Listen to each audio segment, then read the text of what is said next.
Llega Agroactiva 2016, la máquina de llevar gente. Subite y déjate llevar vos también por la pasión del campo argentino.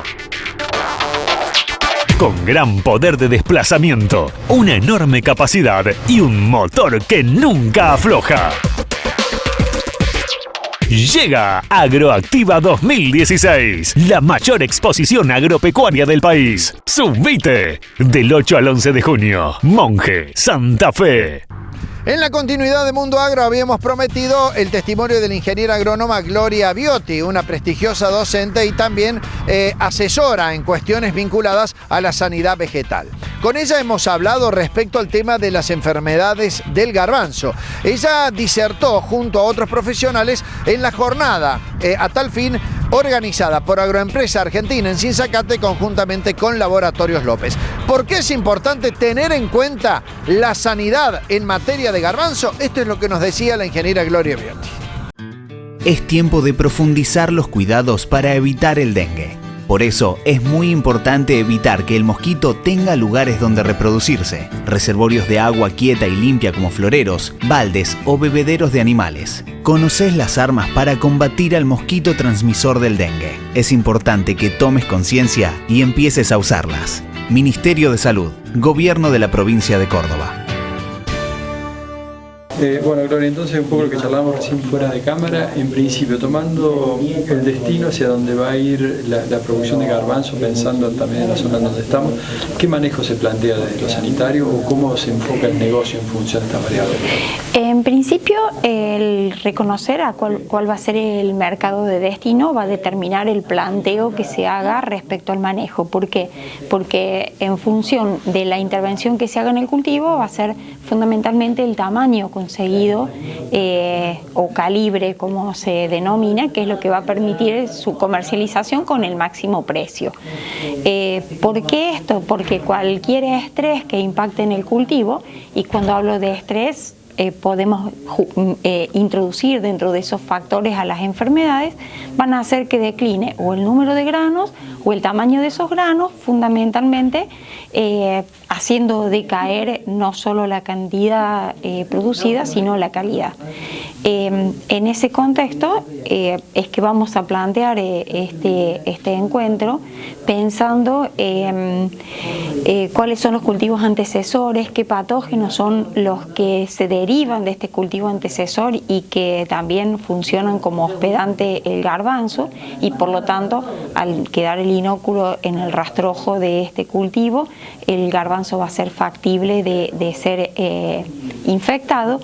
Y sumado al tema de rabia del garbanzo, que sabemos que por su capacidad de avanzar de manera rápida y repentina, o su agresividad, como llamamos los patólogos, nos puede terminar fundamentalmente casi con el 100% de nuestra producción en muy pocos días si no hemos tenido en cuenta la calidad de las semillas fundamentalmente. Y cuando hablo de calidad, es calidad sanitaria, principalmente evaluando si este patógeno está presente en la semilla, convirtiéndose en focos de multiplicación en el campo, y desde esta perspectiva ver cómo vamos a tratar de manejar el lote para minimizar el riesgo de aparición de esta enfermedad. Por los pronósticos que tenemos, este va a ser un invierno, se supone, con bastantes condiciones favorables para el desarrollo de la enfermedad. Cuando hablo de la enfermedad me estoy refiriendo principalmente a tizón, que es el que más impacta, ¿no es cierto?, en la calidad y cantidad en el rendimiento. Como vamos a tener, como decía recién, varias situaciones que van a ser conducivas o favorables para el desarrollo de esta enfermedad, lo que vamos a tener que cuidar es que no sea muy temprano en el lote o muy temprano en el ciclo del cultivo, porque mientras más temprano, mayor impacto va a tener en el resultado.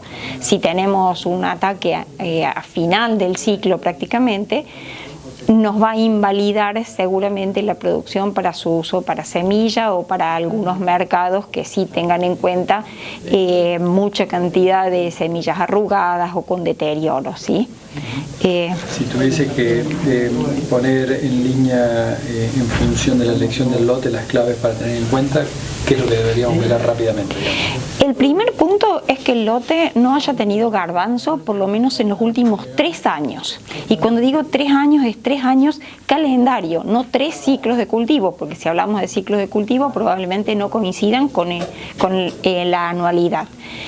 ¿Por qué esto? Porque la cantidad de inóculo que puede haber en esos lotes aún es alta, pensando que el tizón tiene una capacidad de sobrevivencia muy buena y vamos a aumentar demasiado los riesgos pensando en adelantar un garbanzo sobre otro garbanzo antes de los 3 años.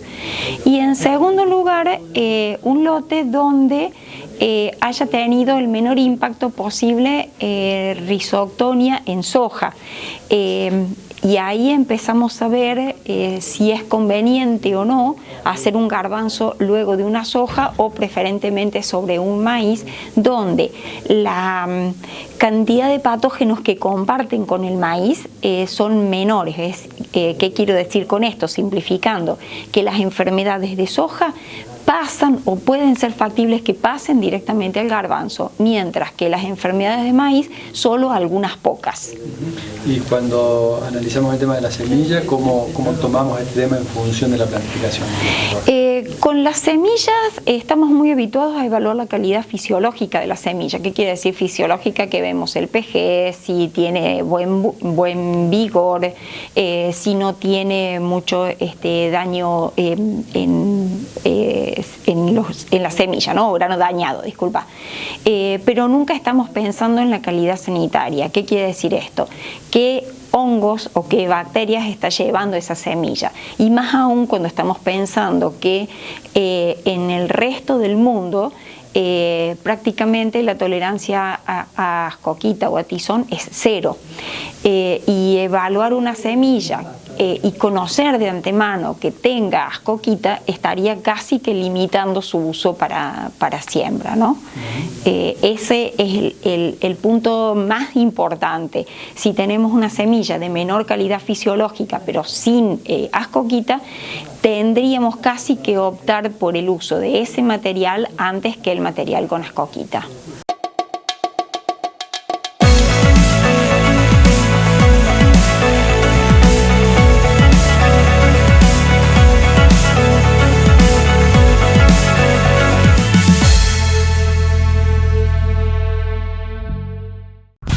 Hasta aquí el testimonio de Gloria Biotti. Nos vamos a ir a una pausa en instantes nada más. Vamos a hablar de otro tema que es realmente importante y que se planteó en ámbitos de la actividad a campo en la Jornada Nacional de Forrajes organizada por el INTA Manfredi. Pausa y seguimos. ¿Estás buscando trabajo o querés conseguir uno nuevo? La Rural de Jesús María relanza su bolsa de empleo porque le interesa tu inserción laboral. Con diseño renovado y muy fácil de usar, podrás contactarte con las principales empresas del sector que se encuentran en plena búsqueda de personal. Ingresá a www.srjm.org.ar y regístrate. ¿Qué estás esperando? El consumo de productos caseros o artesanales es uno de los grandes deleites para el paladar promedio argentino. Sin embargo, los consumidores de productos porcinos y derivados deben tener en cuenta ciertas precauciones para prevenir el contagio de la triquinosis. La triquinosis es una enfermedad zoonótica, es decir, que afecta al hombre a partir del consumo de carne de animales, que está causada por un parásito denominado Trichinella spiralis. Este parásito se aloja en los músculos de los animales, principalmente del cerdo, y también animales silvestres como pueden ser jabalíes. La faena doméstica y la carneada de cerdos en el campo, hábitos difundidos en la población rural y periurbana, promueven la distribución y comercialización de productos porcinos elaborados de forma casera o artesanal. Como en este proceso se utilizan carnes sin cocción, Los chacinados, embutidos y salazones resultantes pueden contener larvas de los parásitos que producen la enfermedad. Afecta a la gente, a los humanos, cuando estos ingieren carne de estas especies que estén mal cocidas y obviamente que las estén contaminadas con el parásito. Por tal motivo, el SENASA recomienda a los consumidores que no adquieran productos porcinos que carezcan de una etiqueta que certifique su origen, ya que no es posible saber si han sido sometidos a la prueba diagnóstica. En el mismo sentido, es importante que solo obtengan chacinados en establecimientos habilitados y no en lugares informales en los que no se puede demostrar la inocuidad y la trazabilidad del producto adquirido. La prevención también debe trasladarse hasta los hogares. Es importante cocinar correctamente la carne hasta que su interior pierda el color rosado, a fin de prevenir la transmisión de la enfermedad.